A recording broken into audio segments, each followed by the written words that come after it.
I'm not sure what to do, but will you sign an autograph for me later? Sure. At least, fair enough. All right, so today we're going to be talking about the 12-week year. Again, my name is Chris Alston. I'm the founder of the Live Play Real Estate Network. The Live Play Real Estate Network is a group of us. We are an expansion team that's based in Campbell. We also are in the coast. We're also in Roseville. So if you need relocation assistance to Roseville, Sacramento area, please let me know. I got you. All right. Can I put a plug in for you? Yeah. For you guys, if you don't know Chris, I know most of you don't. I've known him for over 8, 9, 10 Oh, years yeah. at the Cupertino office back then when we were there together. Yeah. And Chris is the kind of person, he's very bold. He'll try, if you give him an idea and throw something at him, he'll try it once or twice, and if it works, he'll continue with it. You know, he's like, he's kind of, my husband calls them bluebird realtors. That means that they don't have plans, but when they get the idea, they say, go fly over to that tree. He'll go there and pick up all the low hanging fruits. All right. Yeah, that is true. That is true. He does it and it works. Well, I'm more than happy to share anything about my company or my team. I mean, I'm at Keller, anything about my team, no problem. Just for the basis of what it is. So I do have about 20 people on my team. We have 4 or 5 full-time administrative positions. We do about $100 million in business per year, roughly, is the team we do, but we realize we do large units. We do about 100 to 120 units a year. So because we have our area in Roseville, where the average purchase price in summer could be 250, 300, 350. Even though we have those high dollar volumes, it's not like we're closing one deal to make 10 million. You know, we closed 10 million this month, but it ended up being like 8 or 9 deals. So as you can see, that it's all about a numbers game, which is what you all need to focus on also is numbers. Numbers matter. Of course, the large numbers matter because a big paycheck is fantastic, but multiple transactions grow your database in a way that normally we won't see. So today we're going to talk about that. So again, I'm in Silicon Valley, Bay, Sacramento, Santa Cruz. If you're relocating, if you have any clients relocating to Santa Cruz, or excuse me, to Sacramento, please let me know. So the biggest thing right now is Henry Ford says you can't build a reputation on what you're going to do. Oh my gosh, so many of us as real estate agents, we go, I'm going to do this, I'm going to do that, it's going to be amazing. You go to bed, you have a dream, you're going to dream about doing this, and then at the end of the day, at the end of the week, or the end of the month, or the end of the year, you didn't do shit. And then you have to think about what I want to do next year. Because how many of us are living in how many of us have 20 years, but let me just say, I've been in real estate 30 years, or 20 years, 30 years, I was a loan officer, then real estate for 15 years, so, or real estate, I've been in Keller for 20 years, before that was a loan canal, before that was a loan officer, so it's about 30 years roughly. But so in those 20 years, did I live and have 20 years experience in real estate, or do I have 21 year of experience, or 1 year of experience 20 times? Have you ever come across a real estate agent who says, well, I've been in the business 20 years and we never do it that way? Those agents are always the ones that may have been in the business 20 years, but they have 1 year of experience 20 times because they never grew, they never got out of their comfort zone. And so what often happens is we think about what we want to do, but then when the end of the day happens, do we do it? That's the issue. Do we do it? And how do we get ourselves to do it? Because the thought is, let me make sure all this is working here. Some people, make sure I didn't skip over, some people accomplish so much while the vast majority of people accomplish nothing. And then there are people who actually accomplish what they're capable of. And what creates that difference from the people who accomplish what they want and the people who don't accomplish what they want? Because if you could fully tap your potential, what might be different for you? If you could master that ability to make those conversions, what would life be like for you? If you could not be afraid to go and talk to that person that you know you should, what would life look like for you? I went and picked up keys because we also have a property management company. So and I picked up keys from this client, and I'm walking, and I saw someone with their garage door open, and he got the landscapers to blow out the garage, and he moved out a walker, like a sit-down pee and poop part of the walker, you know, for people who need help, right?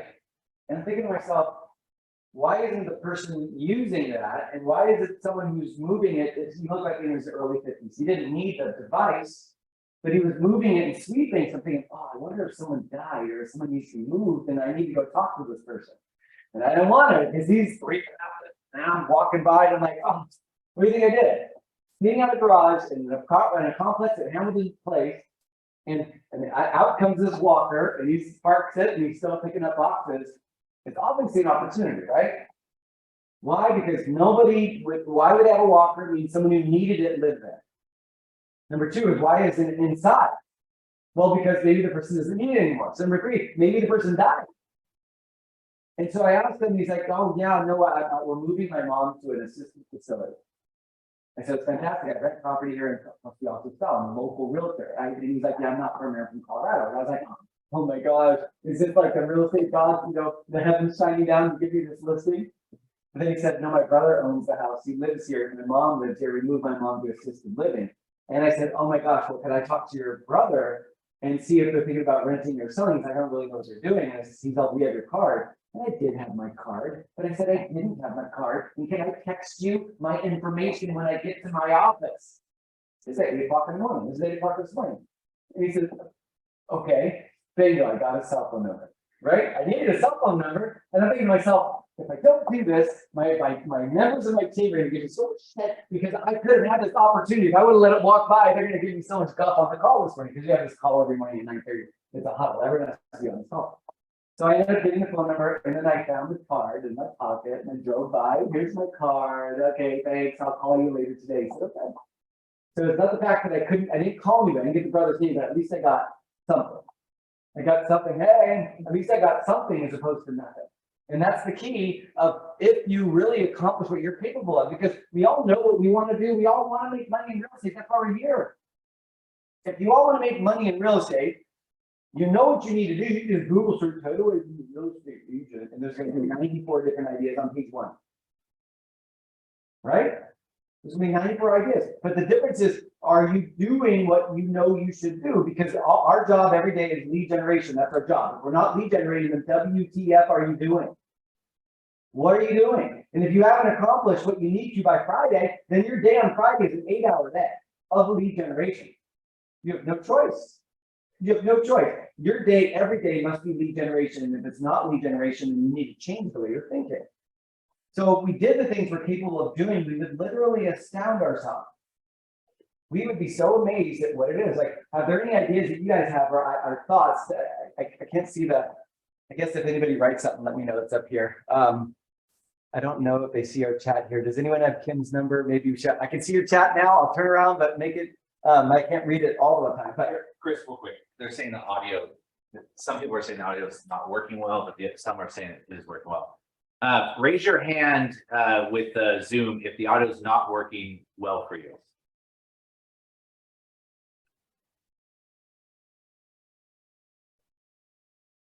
can everyone hear me? Testing 1, 2, 2. I got a thumbs up. Let's see. Brian Lee. Hey Brian, how are you, man? It's only a couple of you. Some of you got it okay. So I would check your audio. Just got cleaner.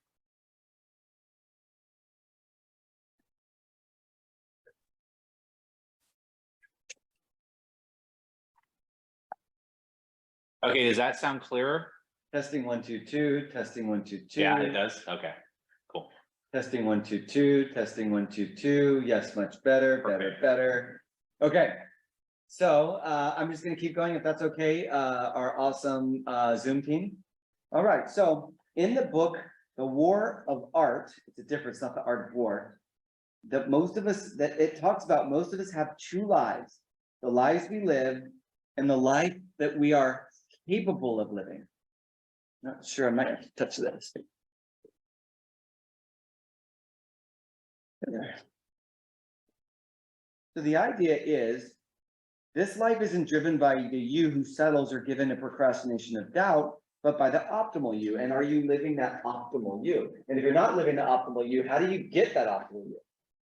So about a couple of years ago, when I started growing the team that we have, I got introduced to the book, The 12-Week Year. And I thought, hey, this is what we run 12-week year. And I'm like, I don't even know what that is this time. I know how to do a year. Everybody, I know business, fine, forget it. And then I heard on the ALC meetings that they're teaching 12-week year. I'm like, well, whatever, 12-week year, I'll get around to it. You know, it's no big deal. And I'm realizing that the 12-week year is almost a catalyst. It's one of the core books that I use now. This book, there's another one called The 4 Disciplines of Execution. And then there's one more book, Atomic Habits, are the 3 books that we go back and we visit on a very regular basis. So the #1 factor holding people back from achieving what they truly are capable is not a lack of knowledge, intellect, or information, not a new strategy or idea, It's not a larger network, not connected people. It's not hard work. It's natural talent. It's not luck. What do you think it is? So again, the number one factor holding people back from achieving what they are truly capable of is not a lack of knowledge, intellect, or information. It's not a new strategy or idea. It's not a larger network of connected people. It's not hard work, not natural talent or luck. Of course, all these things help. They all play a factor, but not the factors that make a difference. You no doubt have heard the saying, knowledge is power, but knowledge is only powerful if you use it. Now, how I'm using the book today is I've read this book 94 times and each slide has a tab. So I'm actually utilizing the book and having information from the book. But as you read it, there will be times I'll be quoting from the book to help us understand a little bit more what we're talking about. But it says the marketplace only rewards those ideas that get implemented, and you could be well connected, work hard, and have lots of natural talent, but in the end, you have to execute. And so the thought of what changes from you actually doing is execution. Because in the old days, that Jerry Keller would get up on stage and he would say, well, you know, he or she who controls the lead controls the sub-agent, right? So we'd grow these teams and we'd give leads to the agents, and the agents would be like, I love it, I'm gonna stay here forever because my team is giving me leads. But nowadays, you have command. And you can go on to command and you can click the button, $100, Facebook lead, hit enter, and you got like 40 leads or some crap. I don't know what they are, but I don't understand command, other people on the team do, but you can do it yourself. So if you can do leads yourself, does that saying work anymore? He or she who controls the lead controls sub-agent. No, not really. What now is finding out is he or she who enables and helps the agents learn how to execute and convert what they're trying to accomplish are the ones who can control the sub-agent. Because that's what we're yearning for. You all have leads. You got a database of hundreds of people. You can look at your phone right now and you probably got like at least a couple hundred people right there. Those are sphere of influence people, but are you utilizing them? Are you calling them? Are you talking to them? Are you trying to create business from those people? But man, most of us are not. And that's one of the biggest things that it gives us the issues of what we're dealing with. So you need to find out for yourself, what is your big why? 65% of Americans are overweight. I used to be before I started running. And do you think there's some secret to losing weight or getting fit? No, I mean, you can go online. You can see it at any time. I mean, I shift from being slim to being overweight to being slim. It is just a pendulum. Now, is there any secret to being healthier? No, you can go online and Google. And of course, you're going to have 946,000 books that are available for you on helping you accomplish it. So if all the information's out there and we know how to get to it, how is it still a business? How is it still there? It's there because we need to learn for ourselves. How are we executing? Because execution is what's most important, is the execution. 65% of Americans are in that. So when we start thinking about, it's not a knowledge problem, because the knowledge is there in real estate. We all know how to do our job. Like if I were to ask you right now, how do you lead generate? Give me some ideas how to lead generate right now. What can I do? But pick up the phone and call. That's it. He said the script. The script says die. I don't know. It works for him. Expired Fizzbos. What else? I need to get a lead right now. You have to work right now until you get a lead. You can't stop. You're going to start at 8 o'clock in the morning. You're not going to end until you get a lead. Where are you going to get it? Past clients. Past clients. Okay, I'm going to call my past clients. What else? What are you going to do? You're going to call your friends. Okay, what are you going to do? They call the past client before, ask for referral. Okay, ask for referrals. What are you going to do? Open house follow-ups. I'm going to do open house follow-ups. How soon do you do your open house follow-ups after you finish your open house at 4 o'clock on Saturday? Or plans. What are you going to do? Gonna go to neighbors. Hey, yo, I'm a neighbor. I usually look at you through your window and eat dinner so I can get ideas. So when I'm gonna eat this, what are you gonna do? Friends and family. Okay. Hey, I know you, I'm your daughter, but I need you also to from your realtor. That's gonna be really important with your friends and family, because if your friends and family will know you and like you as a person, and you're a real estate agent, okay, that's great, but if they don't know how to refer you business, they might know. That's a big thought. Where I have a friend of mine who I've coached baseball with for 3 or 4 or 5 years. The house across the street went for sale, and he had his mom buy it, and it wasn't with me. And I see him 2 or 3 times. I babysit his kids. We join the same swim center. I talk to him 3 or 4 times a week, and his mom bought with someone else. Now, is it his fault or my fault? My fault, because I didn't talk to him enough. Exactly. So when we think about that, it's not a knowledge problem, it's an execution problem. Most people have the capacity to double or triple their income just by consistently applying what they already know. Despite that, people continue to chase new ideas, thinking that the next idea is the one that magically will make it all better. How many of you have gotten a call from the person that says, hey, you should advertise on that Safeway and the shopping carts? It's amazing. It's gonna expose yourself. It's gonna be fantastic. And you go, ooh, that sounds exciting. Or how about Zillow saying, hey, you should advertise with us because we're gonna give you leads. You're like, ooh, that's exciting, because the person on the phone is, I got this great idea, do this. And we get enamored by all these ideas, or we're walking and this person is doing something and I try that. And this person is doing something and I try that.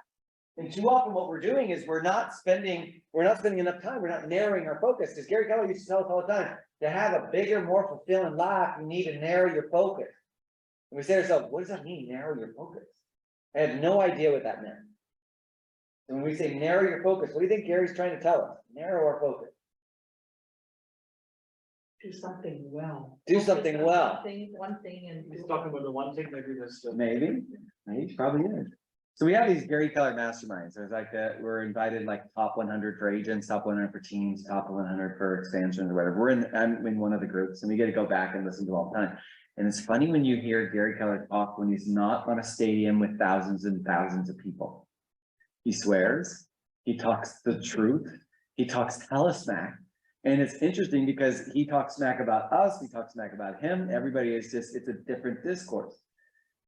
And the reason why I bring that up is because you hear these stories in a different light when he talks about narrowing your focus. He says that too often what we do is we try too many things at the same time and you end up sucking at it all. And in order to have a more fulfilling life, find one thing that you do it well, do it better than anybody else has, make a lot of money on that, and then add something else. But if you try and do 10 things at once, you're going to suck at them all. So when you say narrow your focus, that's the issue. And if you read the book, the 4DQ, the 4 Disciplines of Execution, it talks specifically about being in the weeds, or the whirlwind is what it's called. And too often what you do is you get stuck in the whirlwind instead of focusing on what's important. And what's important is lead generation. Nothing is more important. You must lead generate on a daily basis, 2 hours a day, Monday through Friday, 50 contacts a week, 2 appointments per week. That's what you need to do. If you're not doing that, change your business and make that work. If you don't have your 50 contacts and or 2 appointments by Friday, and your Friday is an 8-hour day until you get it. Does that make sense? You have nothing to lose. That's your only job is lead generation, right? If that's your only job, you better be lead generating. And if you're not lead generating, then you better be doing something else to make money.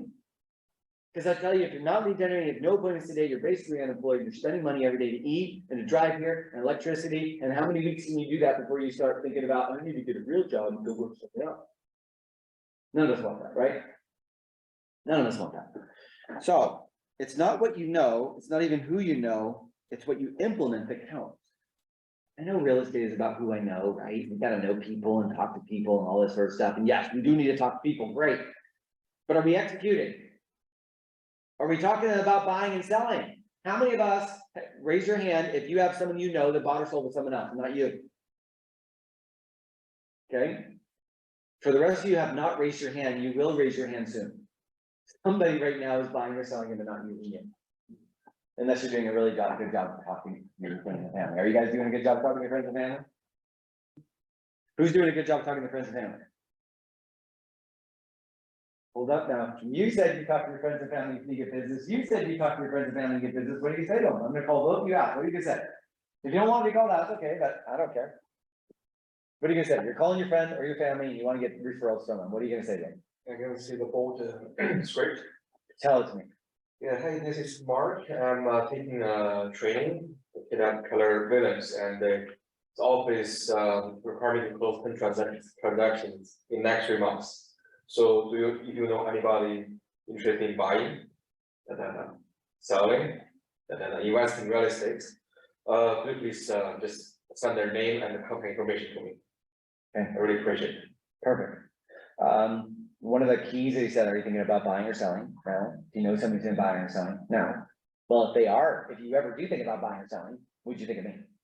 If you do know anybody's thinking about buying or selling, would you think of me? Well, if you do know somebody, would you refer to them? Make sure you verbally vomit that crap on them too, right? Make sure you say that. Another thing you can say is if you're talking to a seller, ask this question.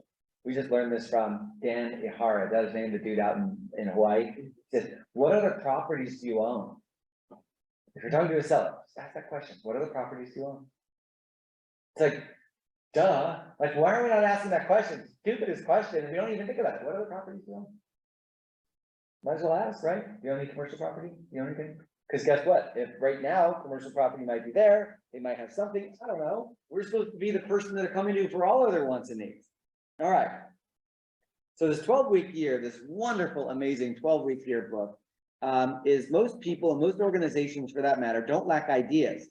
Whether they're effective marketing techniques, sales ideas, cost-cutting measures, customer service enhancements, there are always more ideas than you can effectively implement. The breakdown is not in knowing, but in applying. So tell me all the different ways you can lead generate. Say it again. I'll throw them at me. What's that? And family, past You're clients. talking to friends and family about real estate, talking to past clients about real estate. Okay, what other ways can I generate leads? Fizbo, I can go, hey, yo, I see your house isn't selling, I can do it. What's up? All right, for sale by owners, what else? Open houses. Hi, thanks for stopping by. My name's Chris. I'll be here to assist you. That was awful at open houses. That awful. I started doing open houses in the era where it took 6 months to sell a house, literally, because there was nothing. There was no MLS like we saw it. It was prompt and response. It was a DOS-based program. And I would set up the open house signs and I would sit in the house week in and week out, and not a single person would come in. 3 hours every week.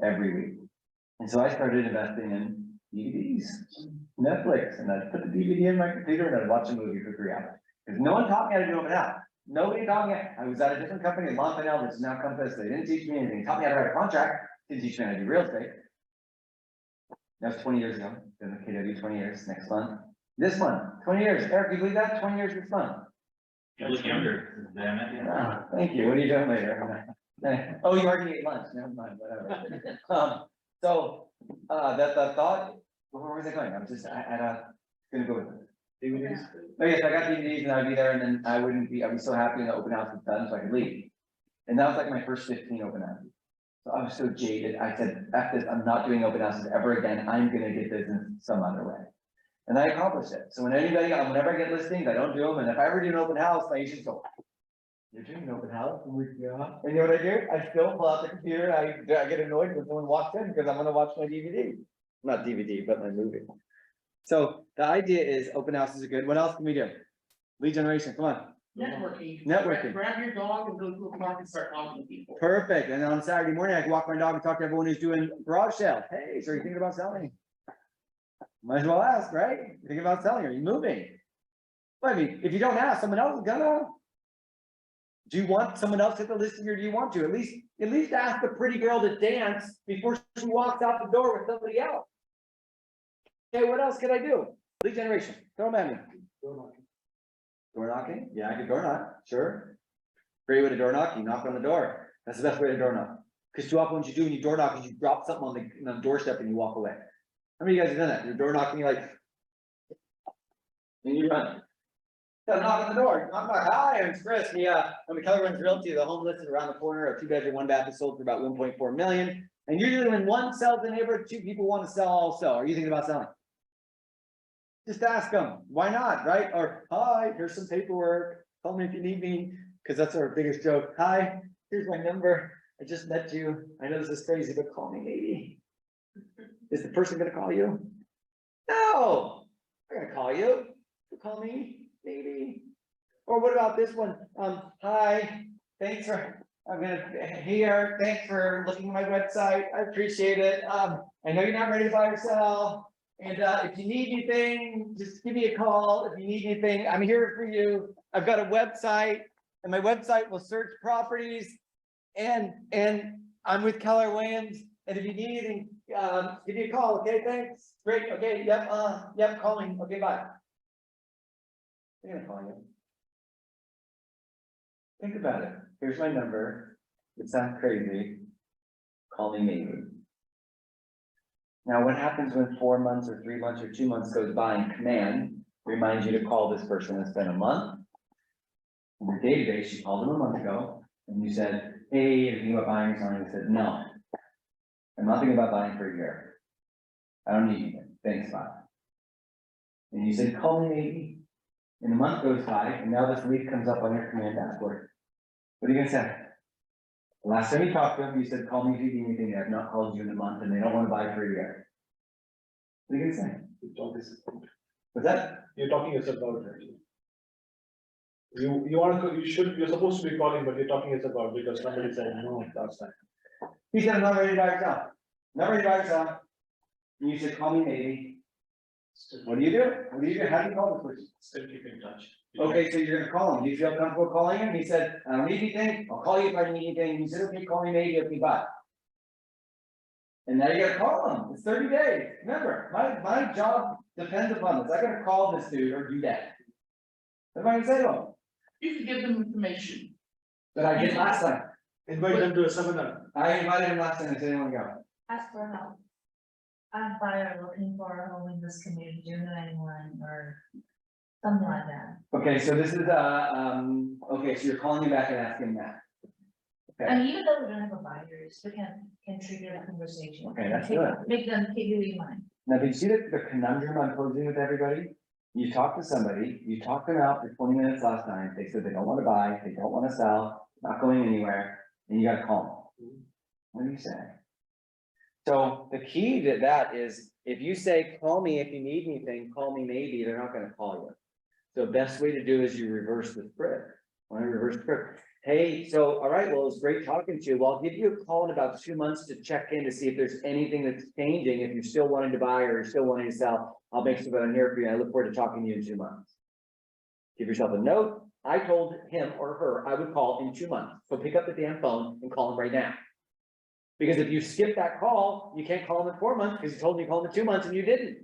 Now it's worse because now 4 months have gone by and you want to call. You're like, oh crap, I told him I called him 2 months ago and I didn't. And that's even harder call than a phone call. You get the thought. You have to really push yourself in a different way of thinking. But the idea, what he's trying to say is there's always more ideas than I can effectively implement. One of the things that gets in the way of individuals and organizations achieving their best is annual planning process. Annual goals and plans are often a barrier to high performance. Annual processes inherently limit performance. What makes that statement seem so relevant or true? Annual planning does it. Now, let me see what a couple of the people have said in the chat. Let me just, I just lost, I'll get back to it. Okay, let me go to this very quick. Okay, everything's better. Okay, that's just, I hope everyone can still hear me, by the way. Okay, so getting back to where we are here right now. A big why brings big focus and big energy, but let's not come to that. The idea is discard your annual thinking. At the heart of annualized thinking is the unspoken belief that there's plenty of time in the year to make things happen. So a yearly plan, you go to the MREA Business Planning Clinic, which is freaking amazing. And an MREA Business Planning Clinic, they say, figure out what your goals are, and you get your goals in 12 transactions per year. You can say, okay, that's 1 transaction a month. And if I do 1 transaction a month, I need to have 8 appointments. Out of 8 appointments, I gotta have 94 conversations. 94 conversations is 300 attempts and whatever, right? I can dumb it all the way down to that. But when I think of annualized thing, what the problem is at the end of the January, we're usually slightly behind. So you go to Business Planning Clinic. Business Planning Clinic says, if I need to do 12 transactions a year, how many do I need to close in January? 1. How many in February? 1 again. And how many again in March?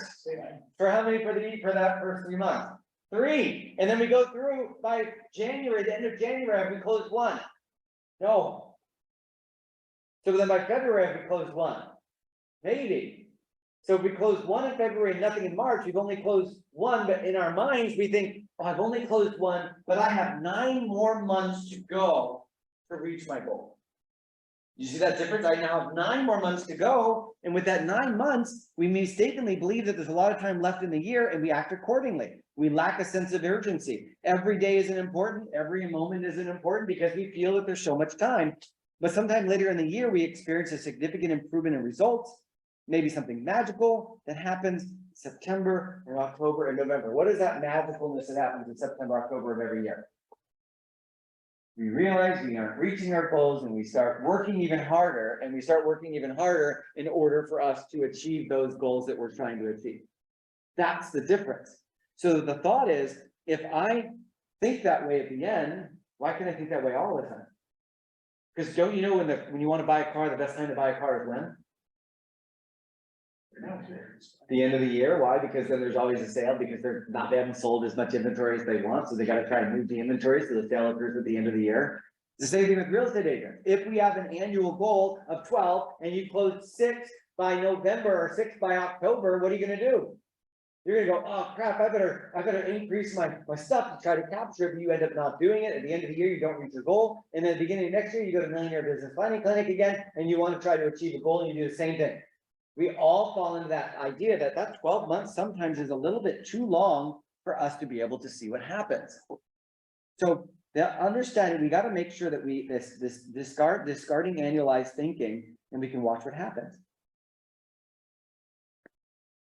So there's nothing like a deadline to get you motivated, because it's amazing to see what happens. Now, in my team, we had a goal in 1 week, whoever could make the most appointments got like a $300 gas card, right? I just said, let's go all out. $300 gas card if you can make the most appointments.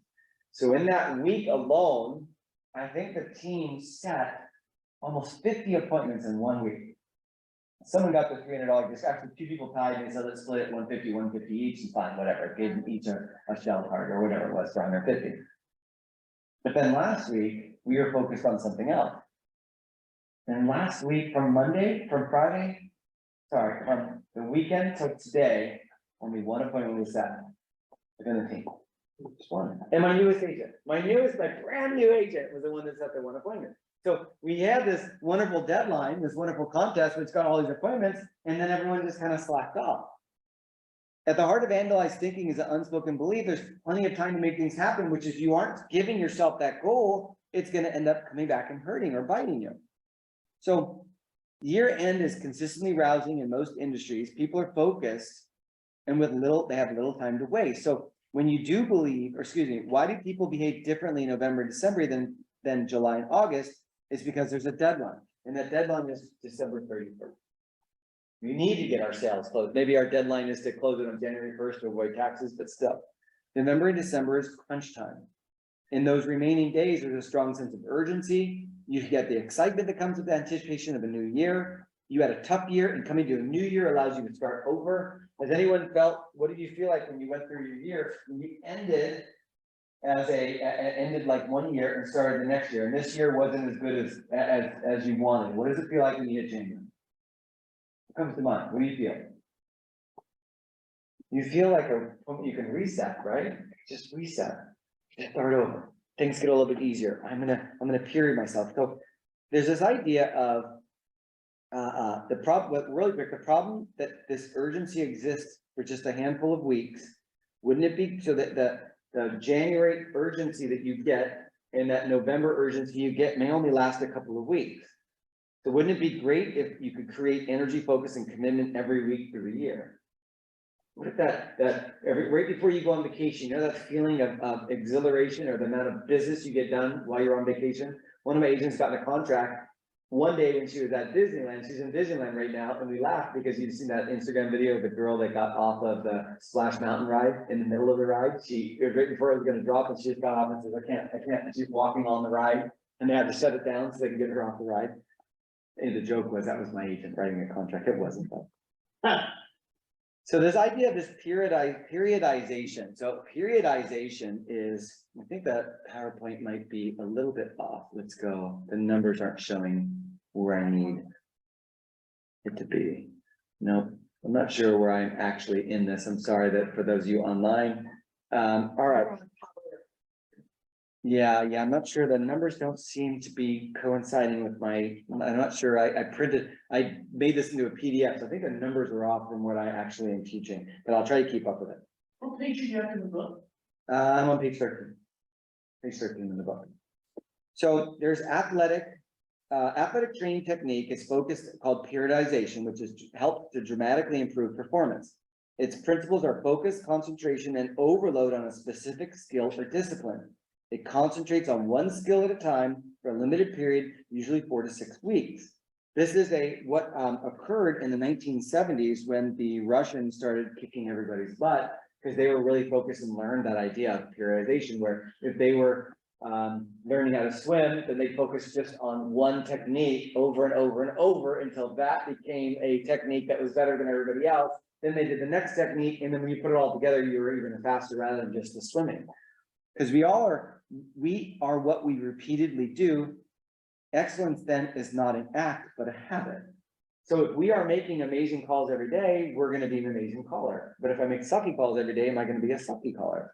Or if I need to learn to do better at my calls, I just need to focus better on what it is that I'm trying to do. So I am unsure why I'm not following correctly, but it's okay.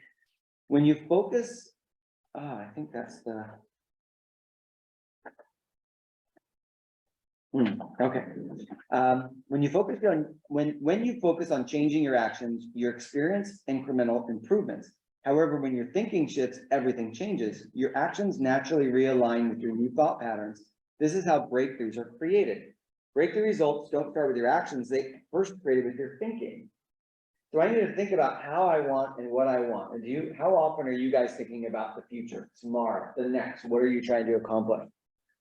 Increase focus on the critical few ideas, those important core activities that drive success, and the daily execution of those items is what will guarantee you long-term objectives. So this 12-week year, what happens? I think I'm going to be caught up right here. Here we go. So this 12 weeks equals a year.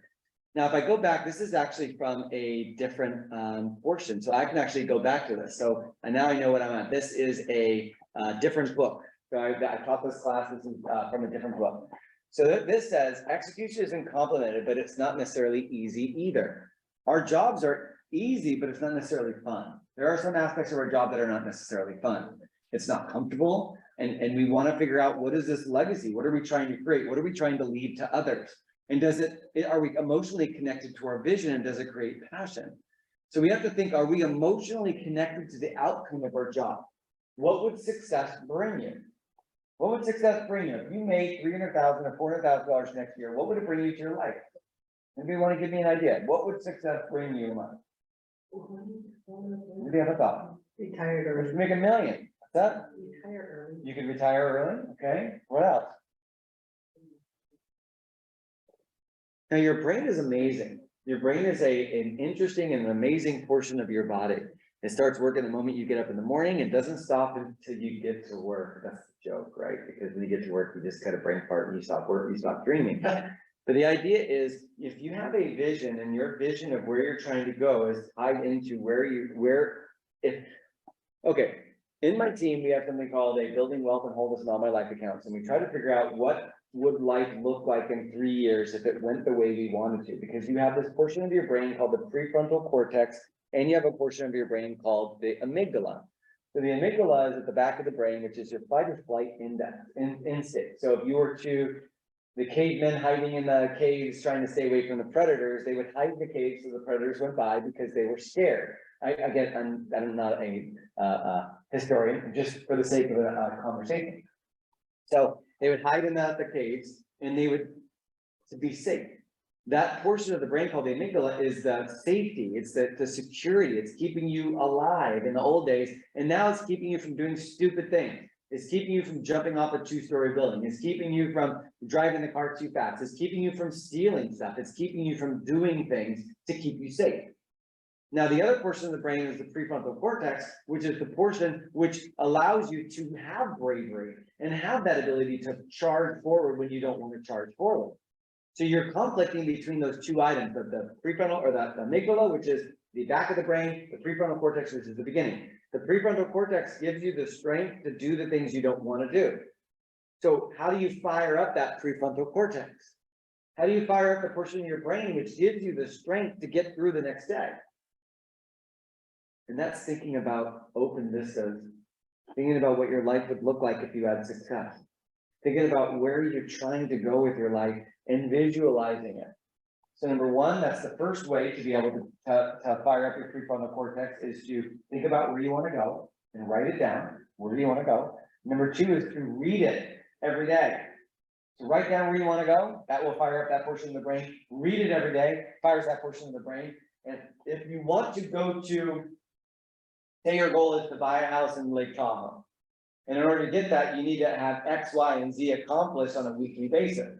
If you can give yourself that goal and check it off on a weekly basis, that's the third way to fire up the prefrontal cortex is A, dream of your big dream. B, think about that big dream on a daily basis. And number three is to give yourself a goal that you can accomplish on a regular basis that you've checked off, which reminds you where you're trying to go. Does that make sense? So in order for us to have our ability to change, we've got to fire up that prefrontal cortex. And if we're not firing up the prefrontal cortex, that's what's going to happen. It's going to allow us to go back to our amygdala and allow us to just be afraid to make the call, afraid to make that stop. Because when I talked to that person digging into the garage, I was terrified. I don't want to talk to him. I'm like, oh my God, I don't want to, but I realized I have to. And I realized that the big dream is where I'm trying to go with my life. And that's what made me suck it up, buttercup. And I went and talked to the person. So 12-week planning, when you focus on changing your actions, you experience incremental improvements. However, when your thinking shifts, everything changes.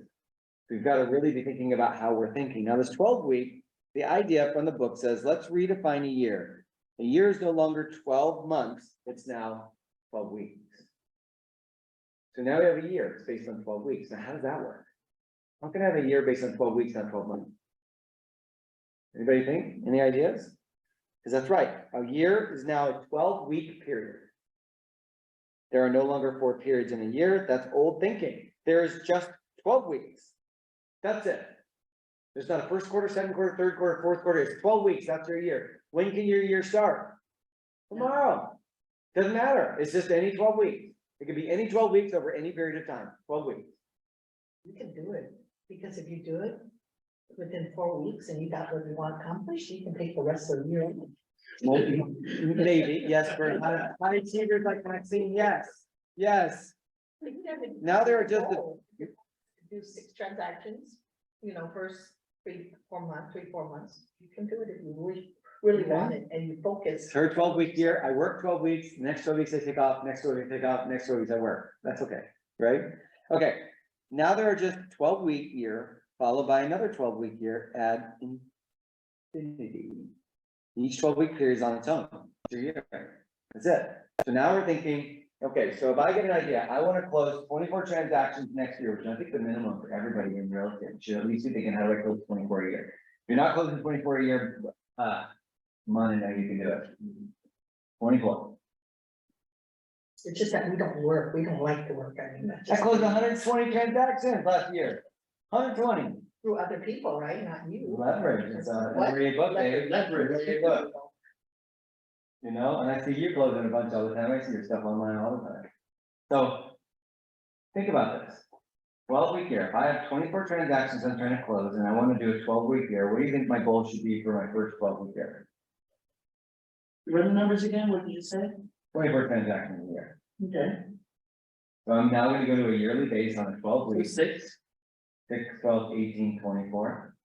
So 6 transactions in 12 weeks. I think not. This right, the 6 transactions in 12 weeks. So just think of this. If I do 24 transactions in a year, that's pretty good, right? I think me personally, I close like 30, but the rest would be the team. So, and then nothing, if anybody looks at my numbers, Hannah is my CEO and all the numbers are on Hannah's name. I don't even care anymore. I don't even know deals with that in my name. Who cares? So if I do 24 transactions a year and I only close 4 the first 3 months, I'm trying to do 24 under a yearly thinking. How many do I have to close in the final 9 months? I only close 4 in the first 3 months. I still have 20 more to go. What if I only close 4 in the next 6 or the next 3 months? Now I've got to close 12 or I got to close 18 or 16. It's like, it doesn't work. It's every time I'm trying to do it, I'm actually increasing what I've got. That was just Rado walk by. So you see what I'm saying is that in 12-week year, I'm always going to be playing from behind and I can never catch up. Because if I only close 3 transactions in the first 3 months, but I need to close 6, now I've got to close a whole bunch more and double it. But in a 12-week year, what if I just want to close 6? In 12 months, I finish and I close 6. Now, if I close 6 in 12 weeks, now you know how to do it. It's successfully closed. I can follow the same model for the next 12 weeks. Now, how many do I want to close the next 12 weeks? 6. Because the MREA book and 12-week year everyone says, when you do something good, first duplicate it and do it better and faster and cheaper before trying to do it twice as good, because then you're gonna screw it all up. Reach. So if you do an amazing job at 6, go find a way to do it better. And do the same amount at 6. If that's gold and diamonds, that is mine. Okay, so now I'm on the third 12-week year. Now I've mastered it, and I probably would try and do 7. Or try and do 7 that next 12 weeks. And in the next 12 weeks, I try and do 7. So at the end of the year, I do 26 transactions, not 24. That's the basic behind it, okay? You see how that basics works. If I can stop it. Also, the idea with this is, think about the implications of a 12-week year. The excitement, energy, and focus that happens every day and happens consistently. The year-end push to hit your goals now happens not every 12 months, but every day. A 12-week year is the deadline that's always near enough for you to never lose sight of it. It provides a time horizon that's long enough to get things done, yet short enough to create a sense of urgency. It forces you to confront your lack of execution. Because the idea is every day of the week automatically becomes more important. So if you focus on a 12-week year, 12 weeks, 1 week is considered how long in an annual plan? 1 year. So in a 12-week year, 1 month or 1 week is a year. I mean, 1 week is a month. 2 weeks is 2 months. 3 weeks is 3 months. So 1 hour or 2 hours is like a day. So you can't, if I'm running a 12-week year and I want to close 1 transaction a month, let's do easy math again. That's how many transactions a month? 1 a month or 3 in this first 3 months. So if in 30 days, I do not have a closing, I know how many more do I have left to get in this final 3 months? I need to get 3 more. So it's easy to course correct at this only within 3 months to get to where you need to go, because it now finds you that you must do 2 hours of lead generation every day. You must be doing your calls and contacts because your life depends on your life, but it depends upon it. But then the idea is if I only close 2 transactions at the end of the year, it's only 3 months. I then remake the business plan and I can adjust accordingly. And I could refocus on what did I do wrong? Why didn't I get my 3 transactions within the last 3 months? And I can start over fresh, all my numbers go to 0, and I start over again. And at the end of that period, I could then compare the first 12 weeks to the second 12 weeks to see what did I do right? What did I do wrong? And by continually doing that, it allows you. Now, my whole team runs on this. Every single day we have online, we use a program called Sisu. I don't recommend getting it or not getting it. I'm not saying anything like that. But it allows all 20 agents' names to be up on a board so they can track each other's calls versus contacts versus appointments versus listing appointments versus card sent, etc. But the 12-week year changes everything. So we have this. So the idea is in this, we have this weird emotional connection. This emotional connection that we have with the item is that most people and companies struggle to execute well. It requires taking new actions, and new actions are often uncomfortable. When faced with a course of action that includes difficult or uncomfortable tasks, the short-term cost of taking action can seem so much greater than the long-term benefit. What I mean by that is, as I'm walking through that apartment complex or whatever, and that person was right there and they needed, and I knew that they were going to potentially want to sell, the short-term implications was getting myself really uncomfortable and having to talk to this person. The long-term implication was if I talk to them, I potentially can get a client in my database and I may be able to move forward with them. So the short-term issue sometimes is I have to make difficult decisions. A difficult decision means making more phone calls, making more contacts, doing more open houses, doing more door knocking. But to execute successfully, it's essential to have a strong emotional stake in the outcome. And I realized that's where the slides came out of place. These are the slides, everything's kind of out of place. It's right here. So the secret to living your life to its potential is to value the important stuff above your own comfort. Therefore, the critical first step to executing well is creating and maintaining a compelling vision of the future. In order for us to have success in real estate, we have to get uncomfortable. Is calling our sphere of influence comfortable? Let's be honest. Stuff doesn't it? You haven't called them for 2 days Yeah. since they bought. Do you like calling your sphere of influence? Be honest. It's better than cold calling. Do you like cold calling? No. Okay. Do you like calling your friends and family? Airport tax. You prefer that? I'm talking calling. Pick up the phone. Do you like calling? Based on which one? I don't know, anybody. The hardest person, is it comfortable to call that person you don't wanna call? Doesn't. But if we're gonna get something we've never done, or get something, or go somewhere we've never been, you gotta do something we've never done. It's inevitable. This is our job. Our job is unfortunately going to be uncomfortable. In order for something to become comfortable, it first must be what?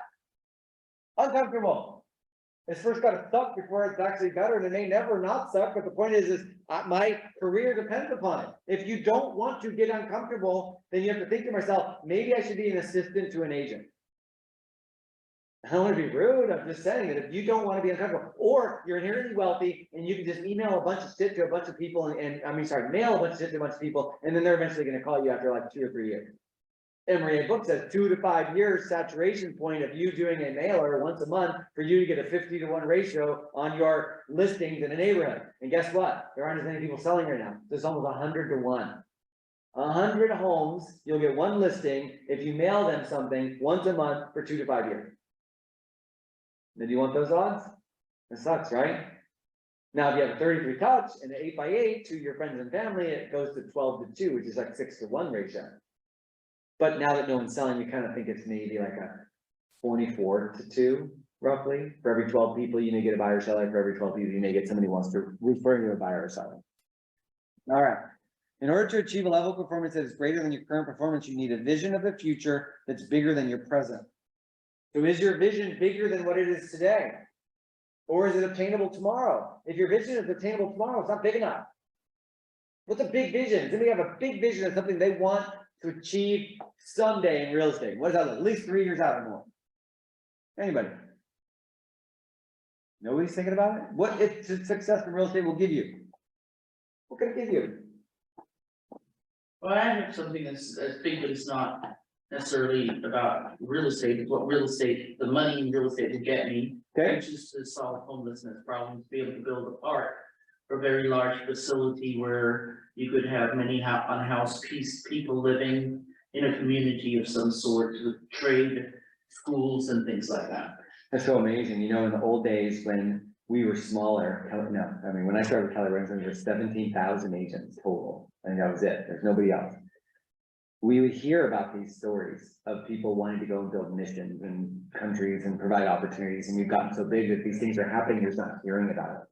So if that drives your passion, then you need to find out how and what it would take to get there. So you can always be consistently thinking of it and working towards getting to that point. Because when you can do it, it's so amazing. When I could put money, the $10,000 a year into an account for your kids, for their college, it's so rewarding when you put it in there. And if you pay yourself a salary, like if you create a corporation, pay yourself a salary, you become you become a SEP IRA, you can open up SEP IRA and the amount's pretty big. So like this year, we maxed it out. I was able to put, I think it was $52,500 into a SEP IRA tax rate.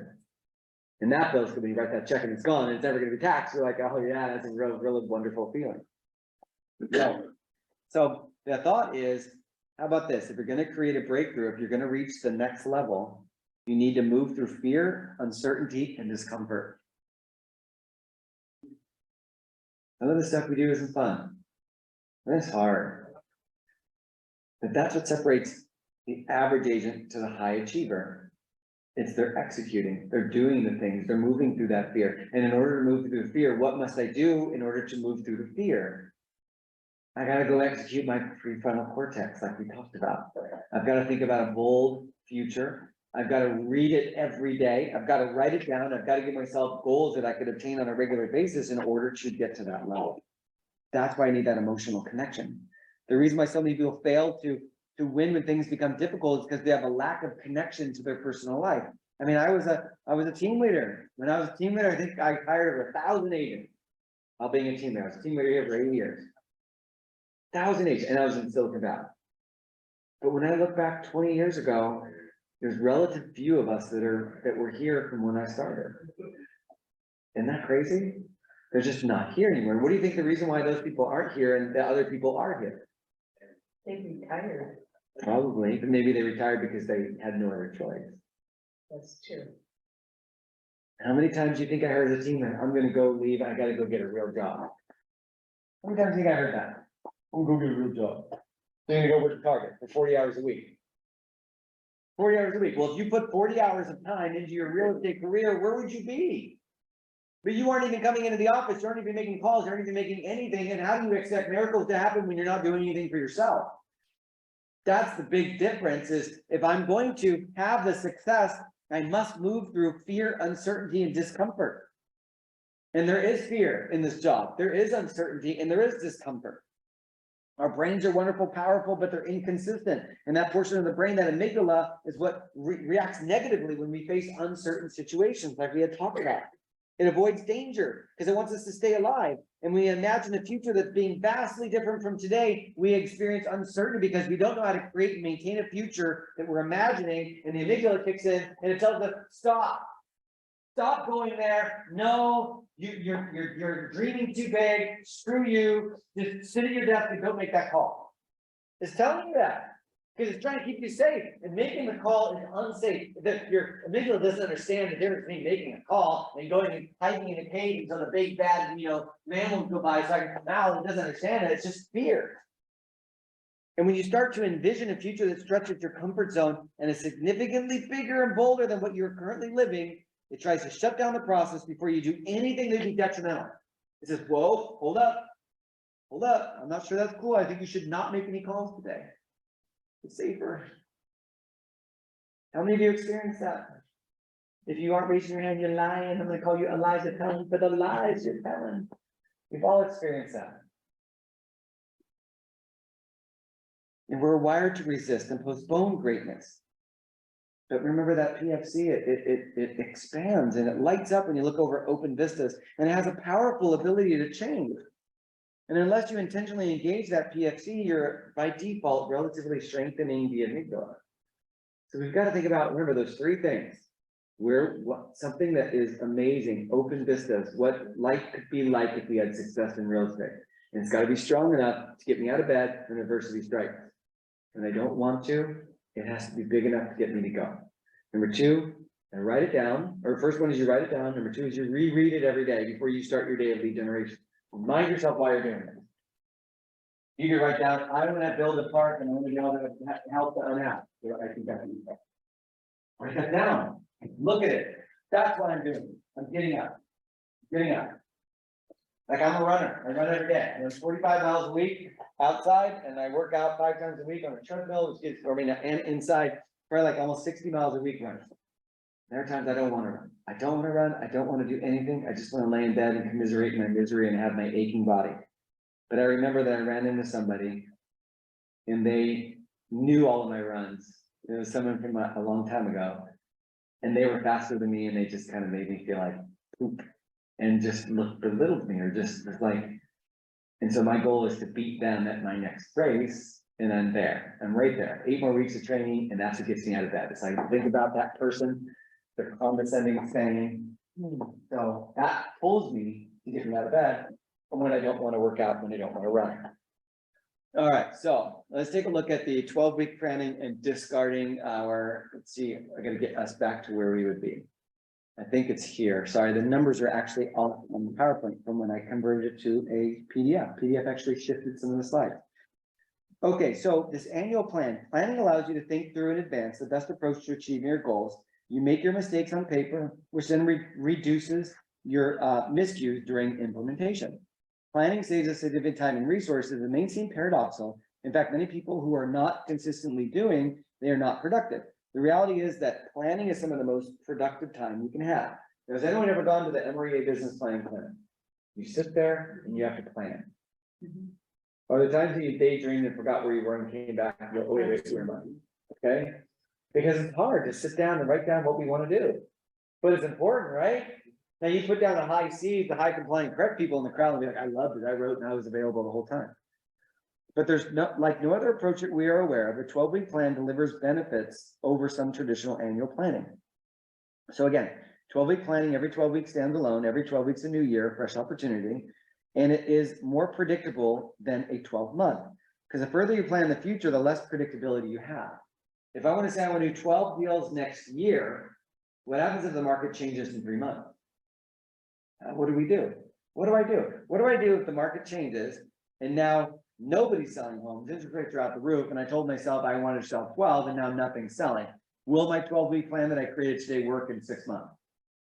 No. But what happens if the opposite happens? A whole bunch of inventory, everything goes crazy, we're selling a boat ton of homes, but I gave myself a goal of 12.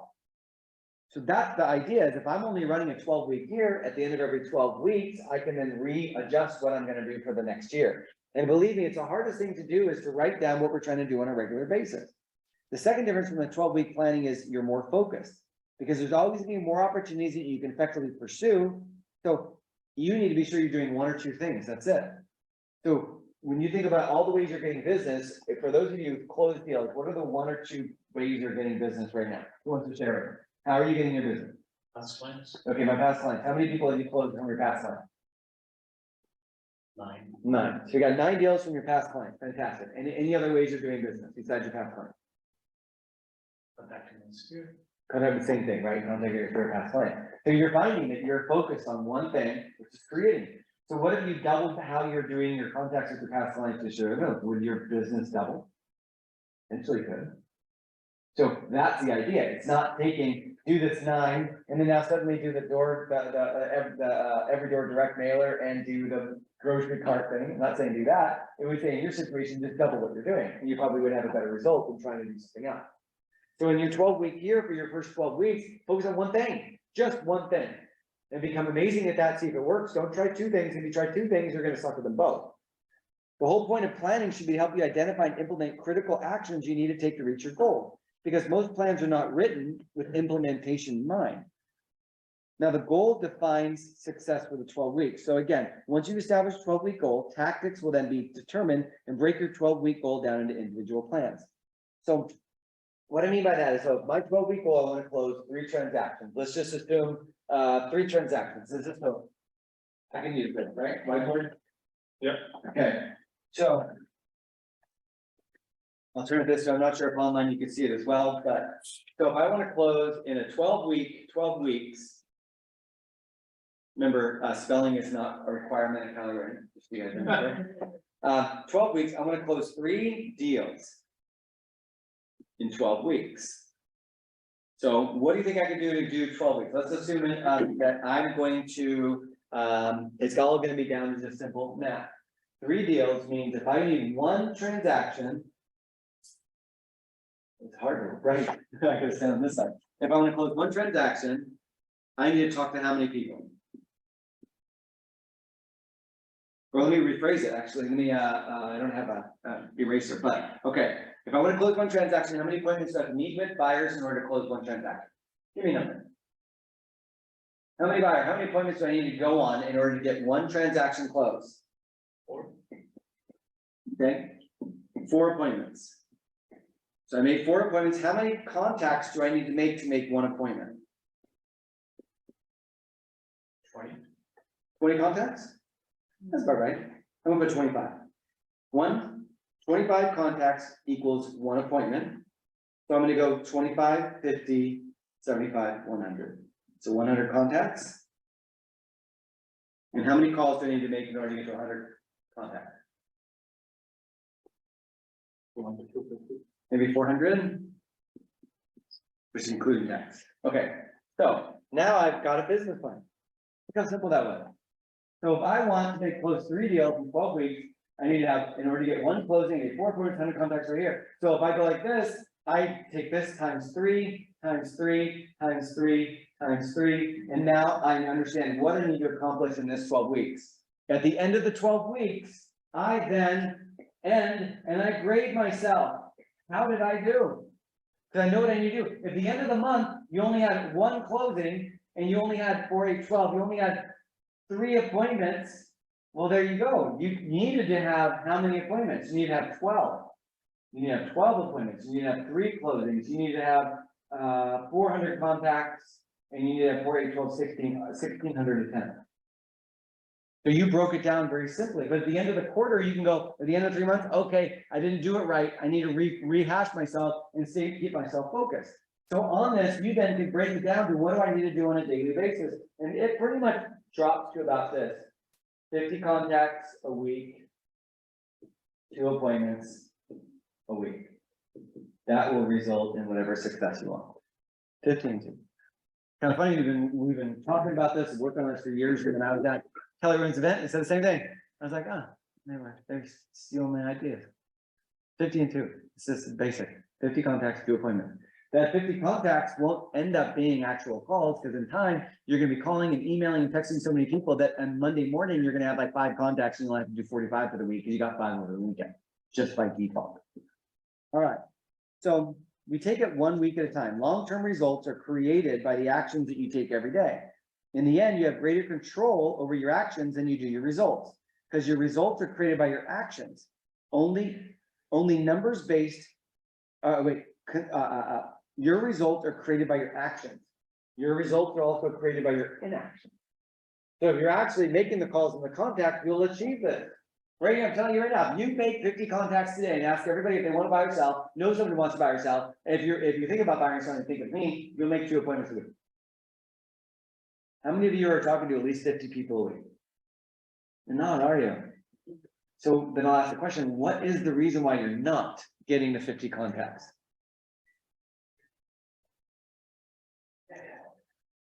What are you thinking? What do you think that reason is? Lack of organization and not the time is not put aside, Okay, you know, lack of organization, time not put aside. follow the calendar. A lot of times, we have to realize we are our own boss. And since we are our own boss and we negotiate with ourselves, we win. And we'll always find something that's more important than making a call. Well, I need to make my calls, but I really need to go get my nails done. Because I can't dial really well if my nails aren't done. I'm just kidding.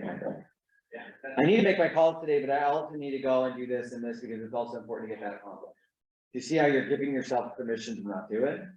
Your time, your lead generation time needs to be time blocked. I thought it was the stupidest thing, time blocking, but I get it now. I understand. It doesn't mean I'm regimented with my time. It just means I need to spend 2 hours on lead generation, and it must start at the very beginning of the day. So if I try and do it at the end of the day, it's not gonna work.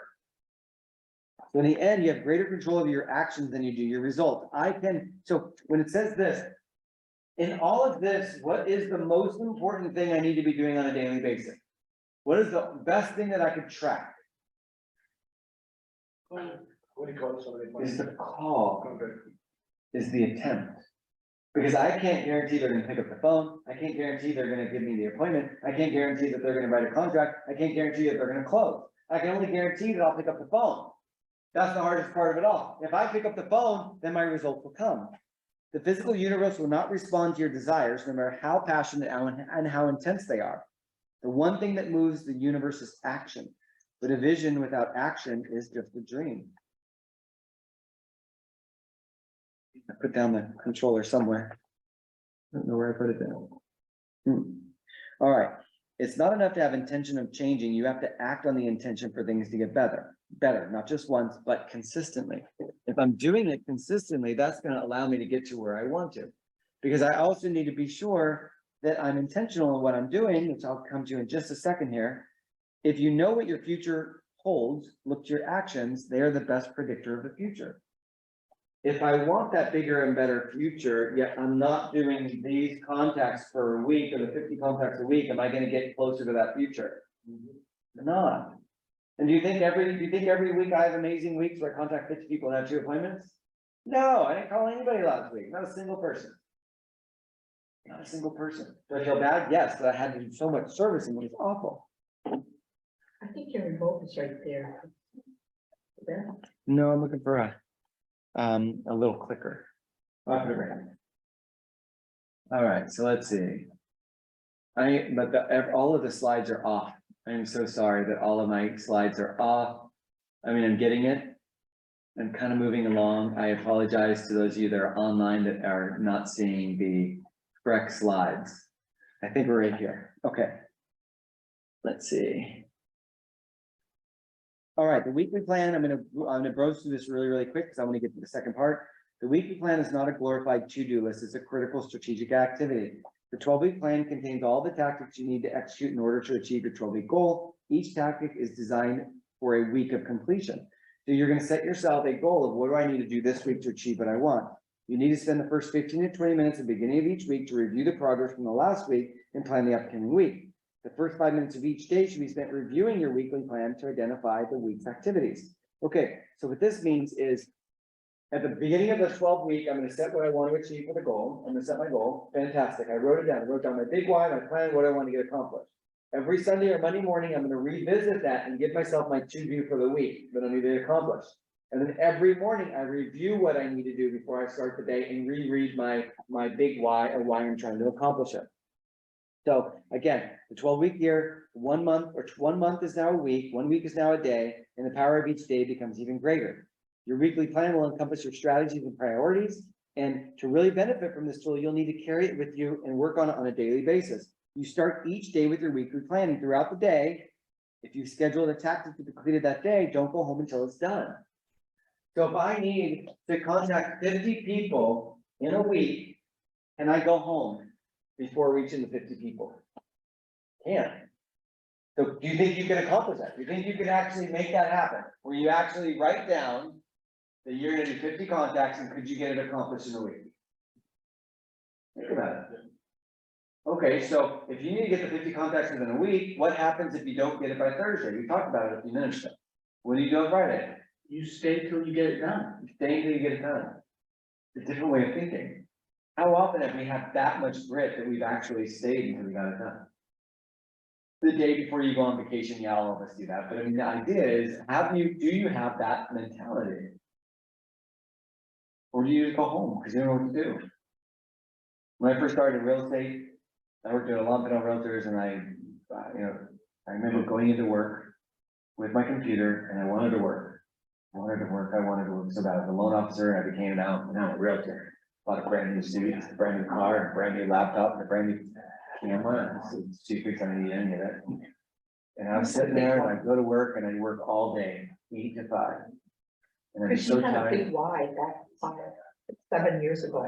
That's why, after when your second son was born. Yeah, maybe, You but wanted to build, you wanted to do something. yeah, maybe, but hold that thought, let me go back to this one thought. So I would go to work, and when I go to work, I would work really, really hard all day, and I would go home.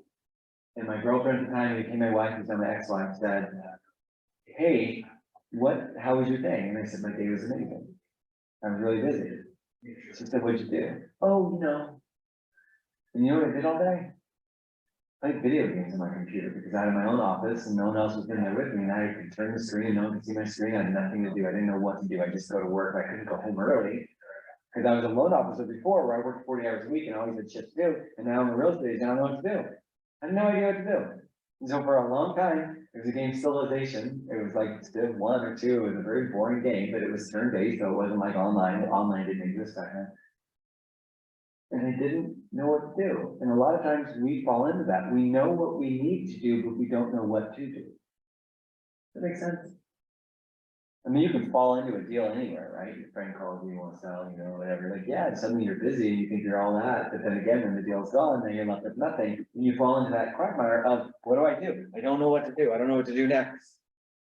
We have to confront our truth. And in confronting the truth, have you ever, wonder why sports is so motivating? It's that we keep score, and scorekeeping is in the heart of competition. At any point during a sporting event, the fan knows exactly where the team stands. And I wish these slides were in order. They are not in order. That is crazy, huh? None of the slides are in order. So the idea is, have you ever gone bowling? Who here likes to go bowling? Okay, we have one who's like, want to go bowling later? Yeah. Hey, there's Sir Drinks going the way.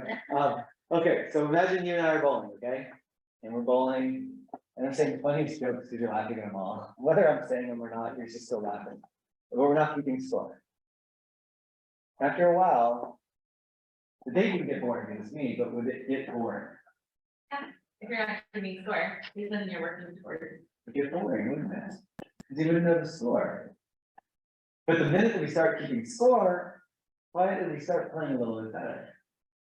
Like pick up basketball game at the local park. If they're not keeping score, it'll get boring. But once they start keeping score, they'll start bumping. Yeah, oh, he's got a layup. Oh, I got you. Oh, he's the score right there, baby. Woo! Right? That's what happens when we start keeping score. But when there's no score, the emotion isn't there.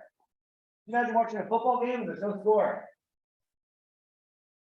At what point you'd be like, boring. Similar to when the Warriors were out of the playoffs and there's nothing left to watch and all the basketball games are boring. Kind of, just a little bit. So we think about that thought is effective measurement removes the emotion from the evaluation process and paints an honest picture of your performance. So when you go to the MREA Business Planning Clinic, it says, know your numbers and track your numbers. Okay, turn to page 34. And you turn the page and you gloss over that whole part, right? Except when Eric's teaching, Eric talks about it, for like 10 hours. Hey, you should know your numbers and everyone falls asleep because when you talk about knowing your numbers, we all fall asleep, am I right? You teach about knowing your numbers and half the class loses you and looks at their phone. Why is that? Why is the point where half the class falls asleep when you say know your numbers? It's hard. People don't know what to track. So we just say this is the basic thing. Just these 4 things. Track your attempts, your contacts, your appointments, and your closing. If you do that for 12 weeks and bring it to me, I will sit down with you for a half hour, 45 minutes and analyze this number and help you build your plan for the next time. But that's all you gotta track. I mean, on the business planning thing, track all the other stuff, but just for this, just track that. Because then at the end of it, what happens is at the end of the time, where you need 1,600 and you come to me and you say, I made 800 contacts or 800 attempts and I talked to 120 people, we know where the issue is. The issue is not, you didn't reach your numbers, your issue is you didn't make enough calls or contacts. And you have to track these numbers. Every single person on my team tracks everything.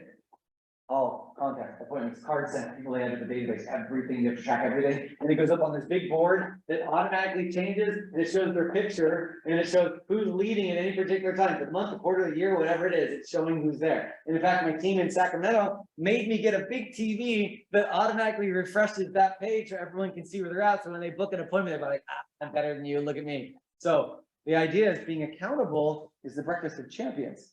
Because effective measurement captures both your lead and lag indicator to provide comprehensive feedback necessary for informed decision making. When I say lead and lag indicator, these are concepts that you're reading in books nowadays. I don't even know who came up with it, but every book I read talks about lead but lag indicator, like they thought of it, you know? What does it mean? Lead versus a lag indicator in your life or your lead generation or your business. You're right. What lead indicator is, okay, if I'm a runner, my finishing the race within a certain time is a result. Okay, that's a result. That's my lag indicator, the result of the race. The lead indicator is how much training did I do before I ran the race? Because when I'm about to run the race, there's no more training that matters. Training doesn't matter anymore. Why does it matter anymore? Because I can't do anything else. When I go on the listing presentation, no more training. This is it. This is it right here. The training occurs before the listing appointment. The listing appointment is the lag.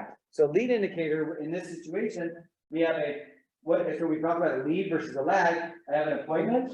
Let's say I have a closing, an appointment. Let me even erase it a little bit better. Let's touch this. So I have let's just say I have a closing. I have a contract. I have a appointment. I have a contact.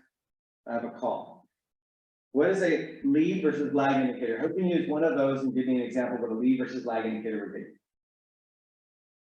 Okay, so if I have a closing, that could be a lag indicator of what? Contracts. If I write contracts, the lag indicator is a closing, the lead is how many contracts I get. But wait, a contract is a lag indicator for employment, right? If I make an appointment, I can get a contract. But let's go this one. And a contact is a lead indicator for getting an appointment. But if I go all the way to here, the call is the lead, the contract is the lag indicator. So when you start thinking of your goal cannot be a lag indicator. Your goal would be the lag indicator, but you are focusing on the lead indicator to get the goal. So if I were to say to myself, I want to close 2 transactions this month. Is that a good goal? Is it? It depends. Right, not right or wrong. But can I guarantee I'll get 2 transactions? How? Do you see how I'm saying that doesn't necessarily work? I'm going to make sure I write 4 contracts this month. Well, how? You need to be focusing on the bottom one, which is I'm going to make 50 contacts this week. So to know if I make 50 contacts, it's gonna lead to all the rest of the stuff. So now our focus needs to be on the lead indicator, not the lag indicator. Because if you have greater control of your action than the result. I have greater control over my contacts than I have other people answering the phone. I have greater control of my contact than whether I get the appointments. Your appointments will come if you're making the contacts. If your actions don't produce what you expected, you can make necessary adjustments to the plan based on market feedback. But first you must execute the plan. So if you're working on a 12-week year, you can make minor changes throughout those 12 weeks versus the 12-month one. You can't make any changes until you revisit. Because I remember in one of the classes, hey, can I revisit my business plan on month 2? It's like, no. And about 6 months in, you can then revisit then and take a look at things. I'm like, hey, I'm not sure that really is going to work. So you can measure yourself if you read the book a little more detailed about a scorecard and the scorecard, and I'm sorry, everything's just out of order. I don't know how I can get into it, but I'll leave it right here. So I think it comes back in order on this one.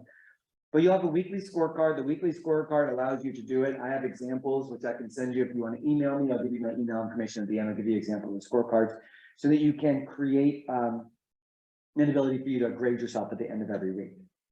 All right, so we have intentionality. Everything you want to accomplish in life requires an investment in your time, and when you want to improve your results, you must face the fact that your supply of time is completely inelastic and perishable.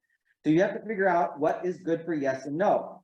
I need to be sure that I'm intentional with my business on a daily basis. If I spend my time with intention, I'm going to get my stuff done.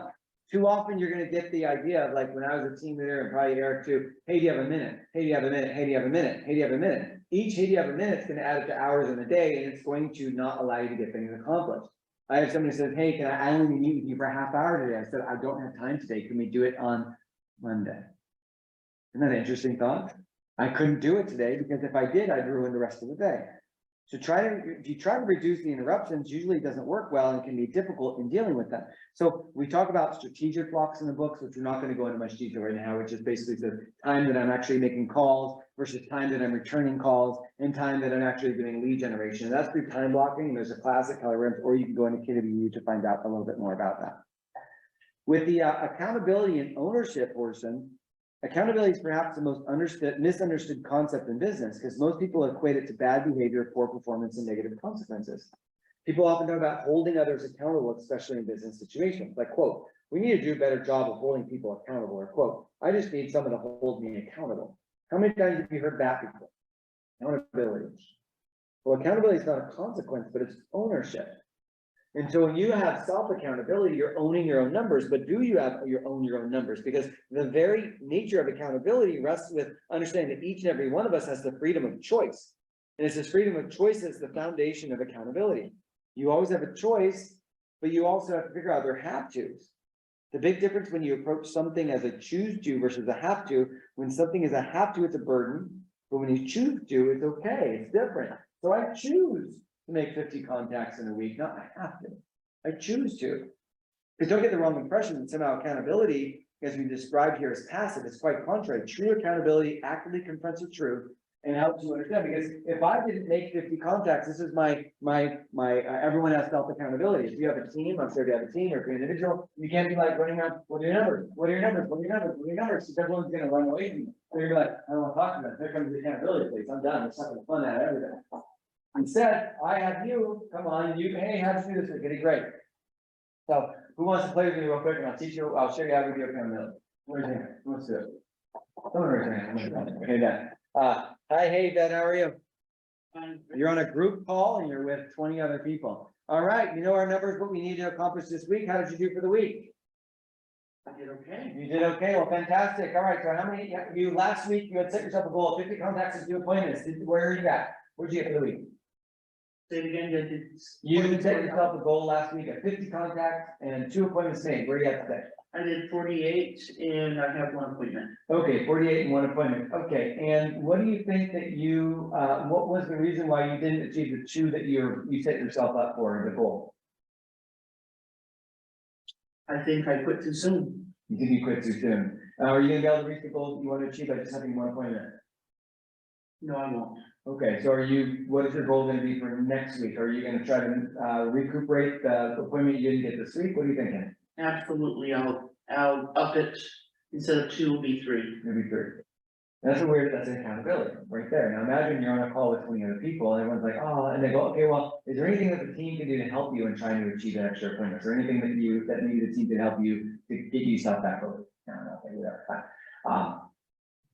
That is what an accountability is. Now, did I tell you what, did I ask, what are your numbers, what are your numbers, what are your numbers? No, I just wanted to see what she said. I didn't demand it. I just wanted to see what you got, what you feel. Gary Keller says, if you erase, you must Replace. replace. If you erase, you must replace. So if you're not doing the lead generation you want, you need to replace that lead generation. That is most important. Okay, moving ourselves a little bit further along. All right, so Chris, there's one thing though, you're talking about the conversions obviously matter. So if there's a problem with conversions too, the person might need to also look at, instead of up in the numbers, look at their skill level, improving the way they're converting or the conversations. okay, as you read the book, there's only a 2-hour class, not a full day. This can actually be a full day class. What she's trying to say is if you're not getting the conversions you want, it may not be that you're not doing enough. It may not be that you need help with scripts and dialogues or conversion techniques or something to help you overcome whatever your stumbling block is. And so the 12-week year will allow you to understand it. So when we say when I have my individual one-on-ones, I say, are you having an issue with the amount of contacts you're making, or are you having an issue that you're making enough contacts, you just need help with your conversion, like your ability to talk? So that's a good point. Okay, so moving ourselves forward to it, we have this idea of greatness in the moment. So people, I think there's a slide that says greatness in the moment, but I'm actually going to get to the 5 disciplines, which is really interesting. The belief is that in order to get the most out of my day, I need to be fully scheduled, fully committed, and consistently on the run. I might miss out on something. I need to squeeze in a phone call or two in between when I'm in doing whatever it is I'm doing. But if you look around, this is not the way that most people behave. The best thing about the future is that it comes one day at a time. I can't change the past or act the future. I can only be available in this current moment. And I need to be in the moment. I need to be there. Have there ever been a time where you're sitting there and you're talking to your client and you're daydreaming, or you're in a class and you're not fully engaged? Those ideas are what is not allowing you to be great in the moment. So in our efforts not to miss anything, we unwillingly miss everything. We strive to do so much, we actually apply very little of ourselves to any individual activity. We try to talk and email and text and work all at the same time, and we forget it all. Our body really doesn't have the ability to have that type of conversation and texting and so forth and so forth. So when we look at ourselves right now, there's 5 disciplines, and that'll be the very end here, because we're going to go about 25 more minutes here. The vision, planning, process, control, measurement, time use. So number 1, this is going to kind of be a really interesting part. So vision is critical because there will be days when you just won't feel like acting upon your plan. To help you stay on track, you need a powerful vision, a why, and that's your vision. Now, the most powerful visions, I think this is out of order too. The most powerful visions address and align your personal aspirations with your professional dreams. In the end, your professional vision often funds and enables your personal vision. For your vision to help you pass through the discomfort of change, you must be clear on what it is you want to create in life. Because actually your life vision gives you traction and relevance. So this is an emotional cycle of change. What happens is when we start in our business, we're very optimistic and we're uninformed. Now, I'm not sure where this would fall into it. I apologize again, the slides are out of order. But this kind of gives you an idea. At the very beginning of our real estate careers, we're very optimistic of this new idea that I'm thinking. I'm going to actually make calls, I'm going to make contacts, I'm going to do this, it's going to be amazing. But then what happens is you're uninformed. You don't know any better. You're just positive. You're like, yeah, we're going to do this, it's going to be amazing. And then you spend some time doing it and you start being informed and you start becoming pessimistic, which is negative. Because now you're making your calls, but you're not seeing the result. So you're doing what's asked of you, make the call. I'm not seeing the results, which I become pessimistic.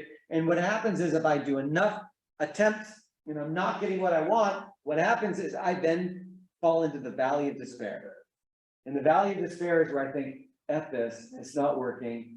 This is too hard because I made all these changes to grow in my business and to become better in my business, and it's not working. So I'm just going to go back. I'm just going to go back to what I was doing before because it was easier. I wasn't getting anything done, wasn't closing shit, but I didn't have to do all this extra stuff you're telling me to do. And I'm just going to come over here because look, I'm doing all the work and I'm not getting anything. If I come over here, I can do no work and still not getting anything, and life is easier. And that's what happens in the emotional, that's what happens in our value spectrum, and we all go through it. But if we can connect with our big vision and focus our energy on where we're trying to go, we can pull ourselves out.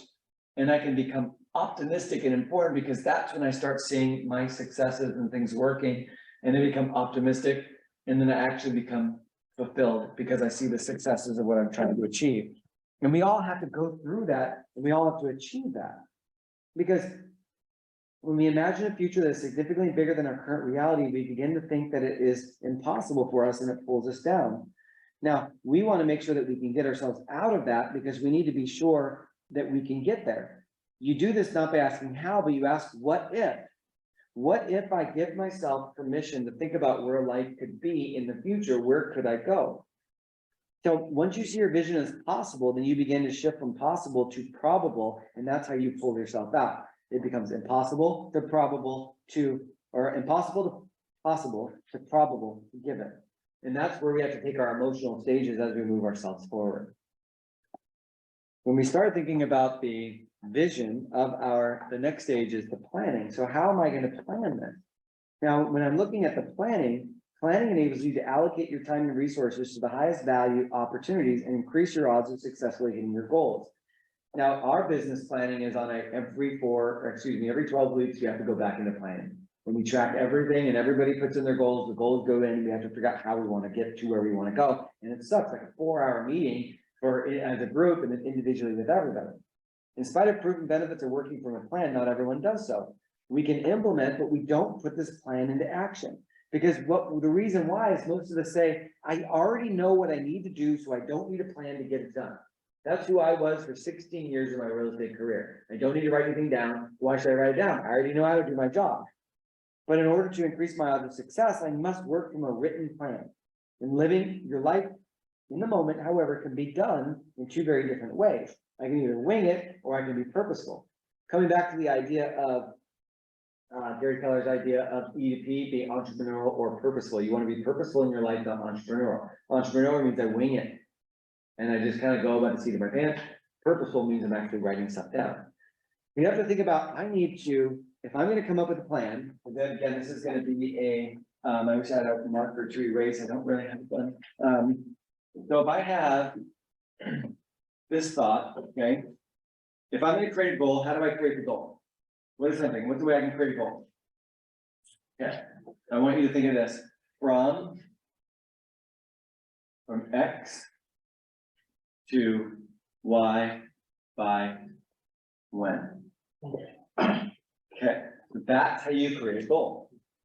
And what do I mean by from X to Y by when? Okay, so who here wants to flow with me for a second? Okay, everybody? Okay. How many transactions did you close last quarter? No. Okay, is it okay if I ask you that? Okay, so you're at 0 right now. How many do you want to close this quarter?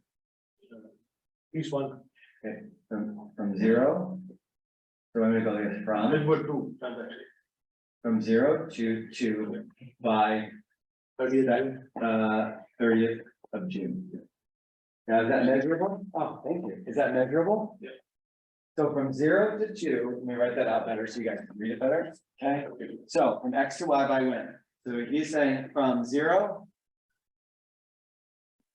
to 2 by June 30th. Okay. What's your goal? What's your 2 in front? Give it to me. What do you think? You want to give me an idea? No? You want to? Who wants to give me an idea? Where do you want to go? Where are you now? Where do you want to go? 1 deal a month to 2 deals. Okay. From 1 month to 2 month by when? By end of July. Okay. Remember, spelling is optional. All right, so specific and measurable from X to Y, state them positively, rather than focusing on a 2%, I need to lower my ability of sucking less. No, I am going to go from 1 to 2 a month, make sure it's a very positive sounding. Ensure they're a realistic stretch. If you ever have asked a business partner, should I say, ask for referrals in every client interaction might be a bridge too far, to more like, ask for a referral in, when I'm at the closing table, ask for the referral when I've already met the client, something like that.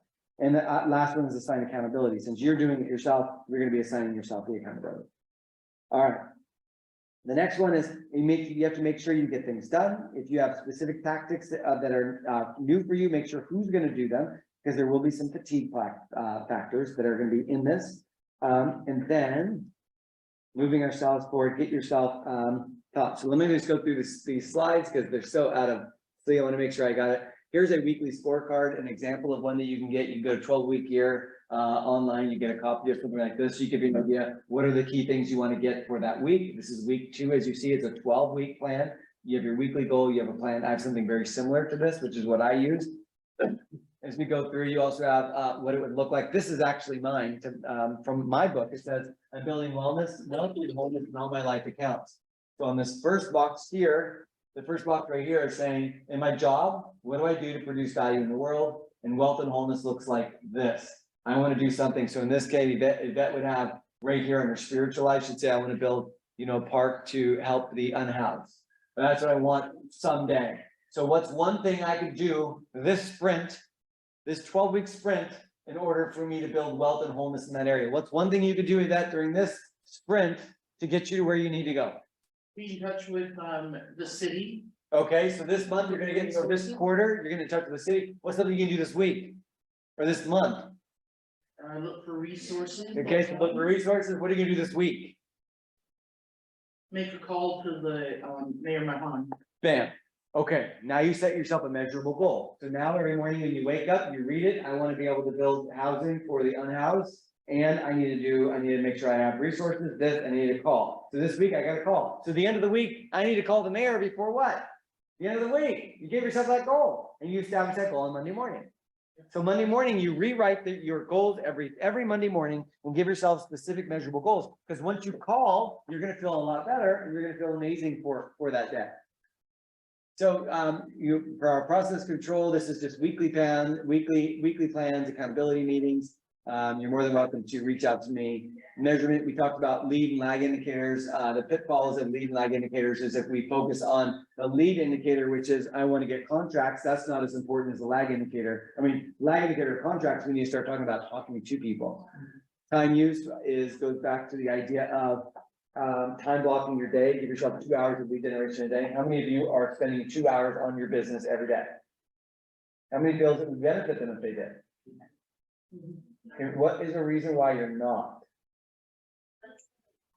Laziness, Lazy, fair enough. things come easy to us. So this is all the current crap, Distraction. distraction. The team leader Eric coming up and talking to you while you're trying to work. Telling you, what a turd. Hey, you're finding that there are so many distractions out there. So take back your day, control your day. We already said that. Stop feeling sorry for yourself. Associate yourself with accountables. I was on a meeting today. It was one of the chat classes and Scott Oscar was on there and a bunch of other. And he said something that I went, oh, I forgot about that. He said, these are Gary Keller's top 100 mastermind courses, right? I'm in this and a couple other people. And I know all these people. And he says, these people and I get together on a monthly basis and we have strategies, mastermind calls, we text each other. Every time we're at events, we get together and I'm thinking about, and he says, you need to go find your tribe of group that are also similar to you. And I thought to myself, I know everybody everywhere, but I don't really think about the fact that I don't spend enough time reaching out to those that are at the same level of business where I'm at to chat with. And I know all these people. I know every single one of the people on this call. I mean, they're my friends. And I never thought about that was an eye-opening for me is get yourself surrounded by other people that are doing what you're doing, if not better. Find them, learn from them, become better. And so I thought to myself, all right, I need to focus on finding that group because the group that I originally was with, that we talked all the time and shared ideas, I think only 2 of us are left at Keller Williams. And there's one of us in Vegas and I'm here and everyone else isn't with Keller Williams, although we still talk, but we're not that Keller Williams. So to achieve a goal you never achieved before, you must start doing things you've never done before. That's one of the biggest, most powerful quotes that I always bring back to my team.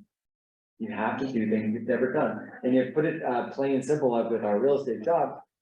In order to get more business tomorrow, you must do more today.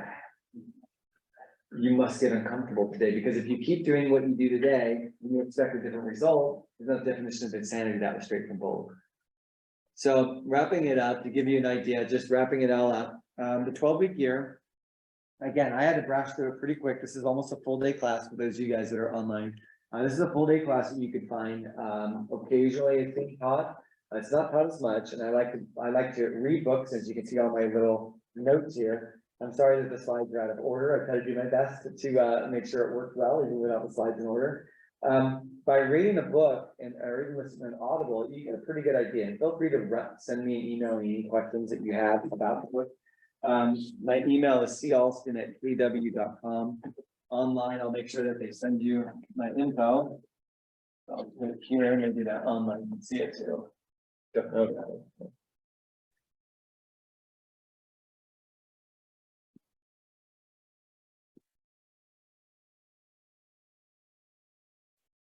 Oh yeah, see, also in a kid, comments my information. All right, so what are some things that you guys thought about when we taught this class? I'll elaborate the last couple of minutes. What are some things that you guys thought about that I can share with you?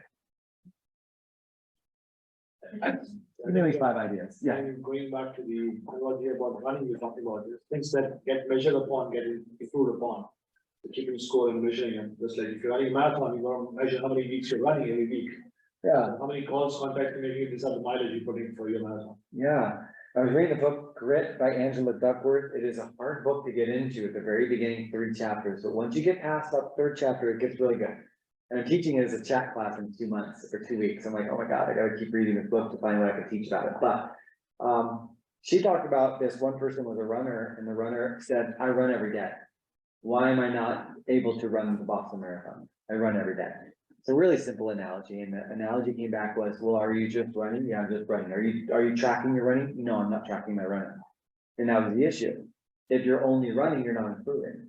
Because you can run really fast and never improve ever, unless you do fast runs, slow runs, hard runs, incline runs, and you're changing the different parts of your body. Injured as well if you're doing it every day.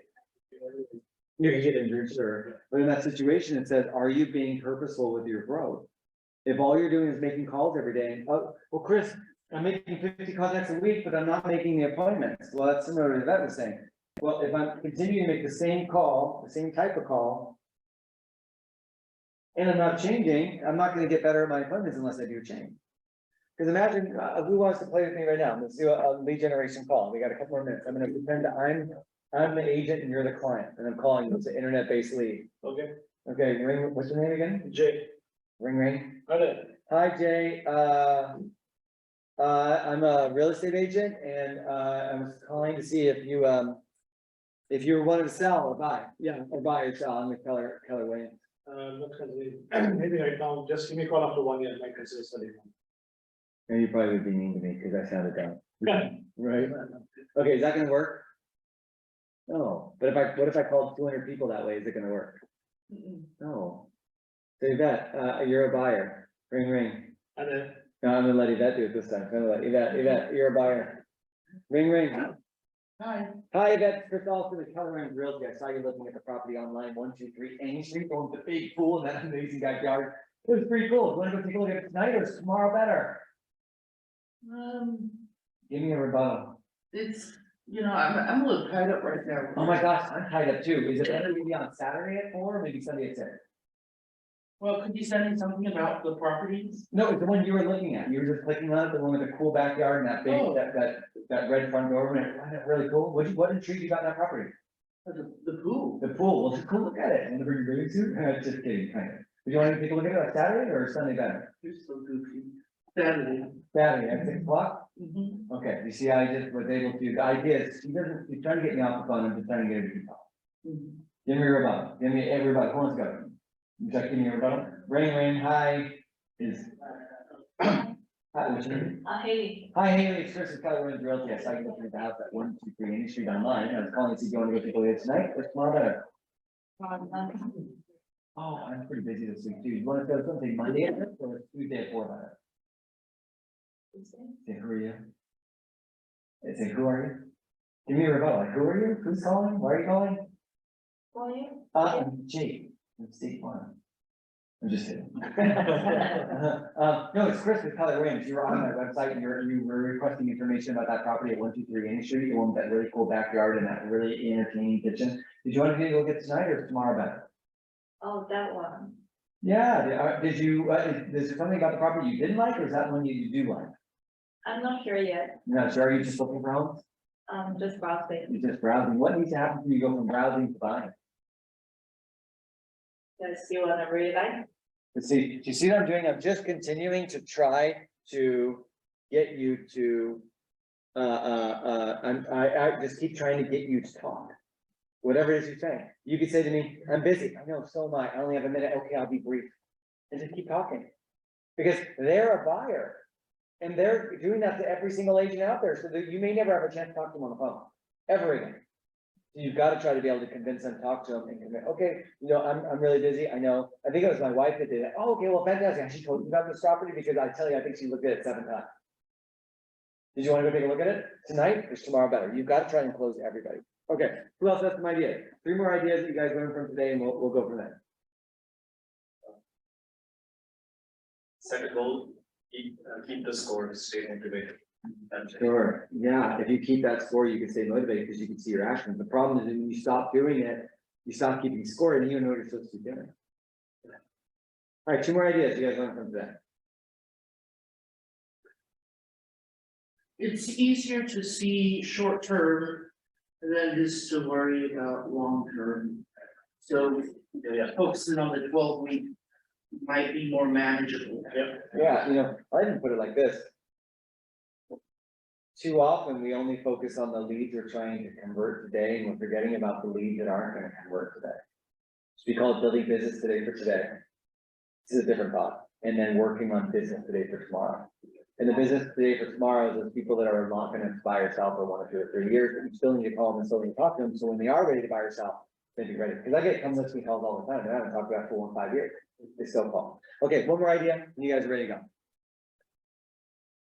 Someone said, where is the book? The book is called The 12-Week Year. I'm not sure if that's what you were asking, but that's the name of the book. You can get it anywhere on Amazon. It's written by Brian Mooring, but if you just put in 12-Week Year, you'll find it. So I saw that workbook also on Amazon. You recommend buying the workbook as well? There is a workbook. I own the workbook, but I've never looked at it. I own it. I haven't looked at it. Okay, one more idea, and you guys are off. Yeah. Talking to potential sellers, always out there, what are the properties they own? Yeah, that was my ALHA from just a week ago. This is only a week ago. I'm not telling you I knew that. Right. What other properties do you own? And that's gonna be really important because a lot of the older, when I say older, baby boomers have a lot of wealth and they're gonna be transferring as well.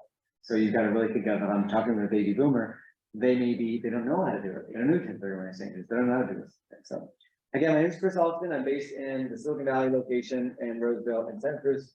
Feel free to contact me if you have any referrals that you need out in the Sacramento area. I'm here and happy to help. There's my email address right there, calston@kidra.com. You can email me any questions. I'll get back to you. Give me a little bit to return, maybe a day, because I am a living, breathing, working agent like you. And I love your office. It's rad. So thanks for having me. Thank you. And online. All right, so Chris has also field guide. the field guide, I think that's what he was saying, a workbook, a field guide. Is that good? I mean, I own it, but I've never looked at It it. is good. Yeah, I've never looked at it. But I'm only on the 3rd week now. So. Yeah. Okay, well, great. Well, thanks you guys for everyone coming. Thank you so much. Thanks, Chris. Thank you for follow up. Yeah, Yeah, so if, talk to the seller, potential seller, if they say. What do you think? Have you made a decision and I'm still thinking and I will wait to follow up is still. Yeah, okay, what do you decide later? So how. the greatest question you can ask your seller that keeps waiting is, what needs to happen for you to be ready to make a decision? Okay. That's the greatest question. I'm just looking, okay, well, what needs to happen for you to go from looking to buying? Mhm. We're just not ready yet. We're not really sure if we're ready yet to sell. Well, what needs to happen for you to be ready? Yeah. Because I want to make sure I can keep track of market conditions for when it's right for you, so I can make sure I let you know. Okay, well, fantastic. I'll give you a call about a month, see if anything's changed. Talk to you soon. Yeah, so I've been talking to this seller for about a couple months and she interviewed 5 agents and finally narrowed down to me and another revenue agent. say, hey, how haven't made decision for about 2 weeks, and busy and I don't know. Gotcha. Well, how about this, Redfin agent? Okay, so you're thinking about using a Redfin agent? Yes, okay, so, what type of a company is Redfin? The discount company, right? Redfin's discount company? Yep. They specialize in what? What do they specialize in? Discount. So, isn't it crazy? Because if they're a company that specializes in discounts, what type of buyers are gonna come to a company that specializes in discount? What type of buyers? Investors. No, you're trying to manipulate them into saying the word discount. Wait, what type of company is Redfin? Discount company. It's what? Discount company. So what do they specialize in there? Discounting. So what type of buyers do you think are gonna come to the table? Who wants discounts?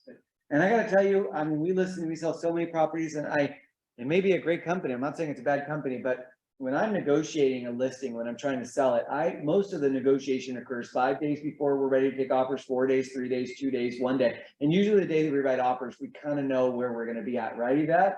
Yvette and I were working together on a deal and we just kept talking. I kept talking to her every single day I possibly could, because I needed to know where the action was.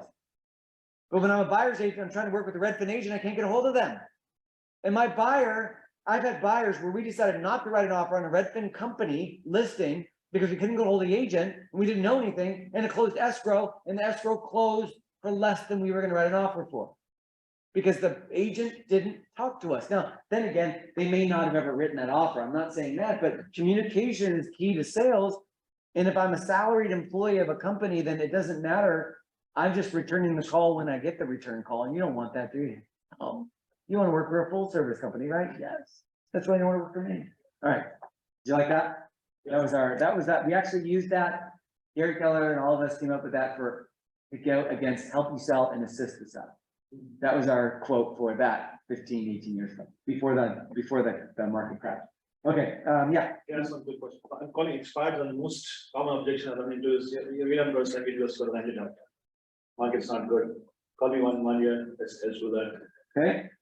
Then I would say, fantastic, call me up, I'll rent it for you, and then in 1 year we'll get it to sell. I do property management, and that's for getting a lot of people. The reason why people are wanting to do that is A, their interest rate's too low, and B, they don't think they can get the value. But you need to scare them into realizing, okay, you can rent it, that's fantastic, but you've heard just cause eviction and tenant protection laws? I know, it's crazy. What that means is, you can't just kick people out because you don't like them. So you have to be very aware that it becomes difficult to remove a tenant if you put them into the property, if you decide to rent it, so you may not be able to just sell it. You may not be able to sell it right when you're renting it for 12 months. And plus, are you really, one of the things is you really want to rent it to someone promising that they're gonna be a couple of years, but then at the end of 12 months, you're saying DPFO.